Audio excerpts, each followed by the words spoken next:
Hello বন্ধুরা, good morning. তোমরা সবাই কেমন আছো? আশা করি খুব খুব খুব ভালো আছো।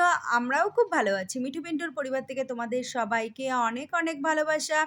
তো বন্ধুরা, চলে আসলাম নতুন একটা দিনে নতুন একটা ভিডিও নিয়ে। তো চলো বন্ধুরা, সকাল থেকে রাত অবধি কী করি না করি তোমাদের সাথে শেয়ার করি। তো বন্ধুরা, আগের দিন মোচা সিদ্ধ করে রেখে দিয়েছিলাম, সেটা বের করে নিয়েছি ফ্রিজ থেকে। তারপরে ছোলা সিদ্ধ করে নিয়েছি। তারপরে জিরে তেজপাতা গরম মশলা ফোড়ন দিয়ে তারপরে আলুটা দিয়ে তারপর একটু ভাজা ভাজা করে একটু আদা কুড়িয়ে দিয়েছি, জিরের গুঁড়ো দিয়েছি, নুন হলুদ লঙ্কার গুঁড়ো দিয়েছি, দিয়ে তারপরে গিয়ে দেখো সুন্দর করে মশলাটা কষিয়ে মোচাটা ফেলে দিয়েছি। আর ওই মশলা কষানোর মধ্যে আবার ছোলাটাও দিয়ে দিয়েছিলাম। তো দেখো আজকে করব হচ্ছে মোচা ঘন্ট, নিরামিষভাবে করব। তো আর এখানে দেখো পাবদা মাছ এনেছে পিন্টুদা, সেটা হচ্ছে ভালো করে ধুয়ে একটুখানি সর্ষের তেল নুন হলুদ মাখিয়ে রেখে দিয়েছি। পাবদা মাছ খুব ফাটে, তো একটু তেল মাখিয়ে রাখলে আবার একটু ফাটাটা কম হয়। তবুও ফাটে, তেল মাখলেও আমার কোনো কাজে দেয় না, ও ফাটবেই। তো যাই হোক বন্ধুরা, চলো মোচাটা আমার প্রায় হয়ে এসেছে। আর আমার মেয়ের অবস্থা দেখো, গামছা মুড়ি দিয়ে চশমা পরে চলেছে, মানে সানগ্লাস পরে চলে এসছে মাছ ভাজবে। আজকেও বলেছে পাবদা মাছটা রান্না করবে। আমি বলছি ঠিক আছে, তুই আয়, আমার মোচা ঘন্ট হয়ে গেছে, তারপরে তুই পাবদা মাছটা করবি। ও পাবদা মাছ রান্না করা শিখবে আর হচ্ছে মাছটা ভাজা শিখবে। আমি বলেছি পাবদা মাছ খুব ফাটে, সেই জন্য গামছা টামছা মুড়ি দিয়ে এসছে। তো চলো বন্ধুরা, ঘি গরম মশলা দিয়ে এই যে মোচাটা ভালো করে একটু নাড়িয়ে দিলাম, একটা কাঁচা লঙ্কা ফেলে দিলাম। এবার মোচা ঘন্টটা নামিয়ে দেব। অনেক দিন পর মোচা ঘন্ট খাবো জানো তো বন্ধুরা, খুব খেতে ইচ্ছা করছিল। কদিন ধরে পিন্টুদাকে বলছিলাম, পিন্টুদা তো কানেই নেয় না, বলে মোচা খুঁজেই পায় না বাজারে, সেই জন্য আমি অনলাইনে অর্ডার দিয়ে দিয়েছিলাম মোচা। তো যাই হোক বন্ধুরা, হয়ে গেছে মোচা ঘন্ট। আর এই যে দেখো মেয়ে মাছ রান্না করছে, দেখো কি অবস্থা, মেয়ের বুদ্ধি আছে। আমি যদি এরকমভাবে মাছটা রান্না করতে পারতাম খুব ভালো হতো, তাহলে আমারও গায়ে তেল ঠেল ছিটকাতো না। আমার গায়ে এত তেল ছিটকায়, ছিটকে ছিটকে একদম কালো কালো ববি পেন্ট হয়ে গেছে আমার হাত দুটো, জানো তো বন্ধুরা। আর পাবদা মাছগুলোর পেটে ডিম ঠাসা। পাবদা মাছে না ডিম হয়ে গেলে ভালো লাগে না, ডিমটা একদমই খেতে ভালো লাগে না, কিরকম একটা ছিবড়া ছিবড়া লাগে। তো যাই হোক বন্ধুরা, এই যে দেখো কাজু বাদাম বাটা, চারমগজ বাটা আর পোস্ত বাটা, একটু সামান্য সর্ষে, কালো সর্ষে সাদা সর্ষে মানে হলুদ সর্ষে, কালো সর্ষে, একটু কাঁচা লঙ্কা, একটু হলুদ দিয়ে ভালো করে পেস্ট করে নিয়েছি। নিয়ে তারপরে দেখো এই যে মশলাটা কষিয়ে দিয়ে দিয়েছে, মানে জল দিয়ে দিয়েছে। এবার জলটা ফুটে আসলে সামান্য একটু চিনি দেবে, নুন মিষ্টি সব চেক করবে, তারপরে গিয়ে মাছটা দিয়ে দেবে। তো বন্ধুরা দেখো মাছ টাছ দিয়ে ভালো করে ঢেকে রেখে দিয়েছিলাম। তো চলো দেখাই কিরকম দেখতে লাগছে। এই যে দেখো, আর কটা কাঁচা লঙ্কা ফেলে দিয়েছি। আমার পাবদা মাছের ঝাল কমপ্লিট, মেয়ে চলে গেছে ঘরে, ওই রান্নাটা করলো লাস্টের দিকে, আমি একটুখানি ঢেকে ঢুকে দিলাম, এই আর কি। তো বন্ধুরা দারুণ খেতে হয়েছিল, অসাধারণ খেতে হয়েছিল, খুব ভালো খেতে হয়েছিল, সত্যি কথা বলছি। তবে কি জানো তো, ডিম ভরা পাবদা মাছ একদমই ভালো লাগে না। এমনি পাবদা মাছটা যেটা ভালো লাগে, কিন্তু ডিম পেটে হয়ে গেলে তখন আর খেতে ভালো লাগে না। তো যাই হোক, পিন্টু দাদা তো জানে না, নিয়ে চলে এসেছে প্রতিটা মাছের পেটে ডিম ঠাসা ছিল। আর বন্ধুরা দেখো, এদিকে আমার ভাতও হয়ে গেছে, ভাত উপর দেবো। আর এদিকে দেখো চিংড়ি মাছ আর চিংড়ি মাছের মাথা বাড়ছি।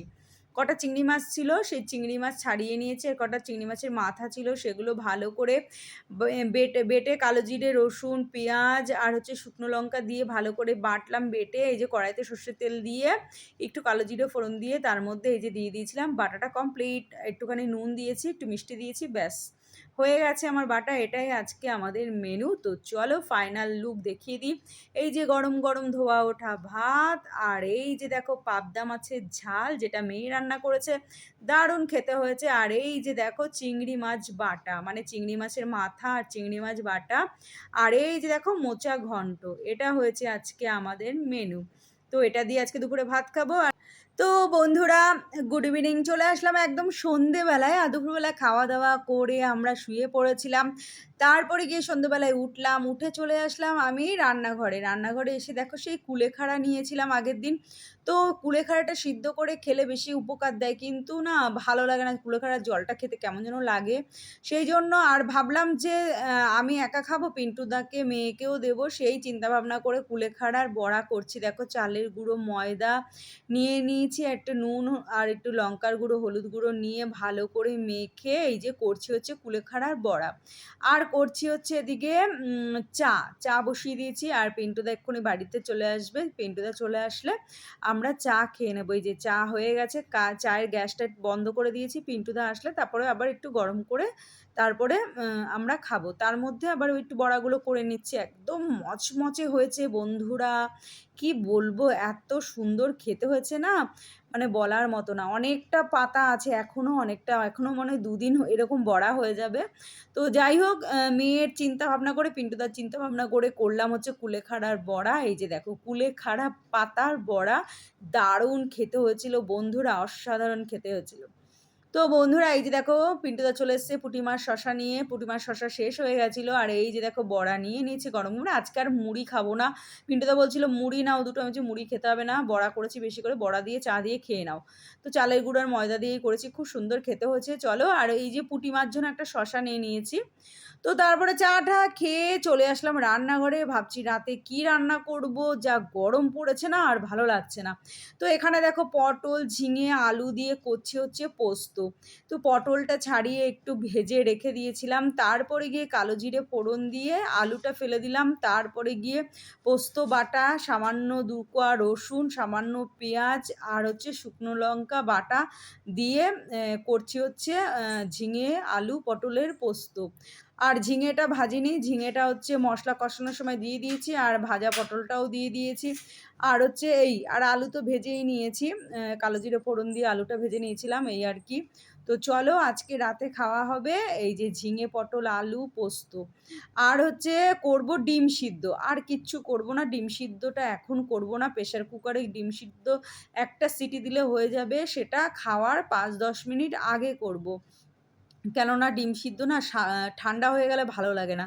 আজকে রাতে এটাই খাওয়া হবে। পাবদা মাছ আছে, সেটা ফ্রিজে রেখে দিয়েছি। এবেলার পাবদা মাছ খাবে না, মেয়েও খাবে না, পিন্টুদাও খাবে না, আমিও খাবো না, আর মোচা ঘন্টও খাবো না, সেই জন্য এটা করলাম। তো দেখো সুন্দর হয়েছে তাই না, ঝিঙে, আলু আর পটলের পোস্ত। তো চলো, আজকের মতো ভিডিওটা এখানে শেষ করি। টাটা।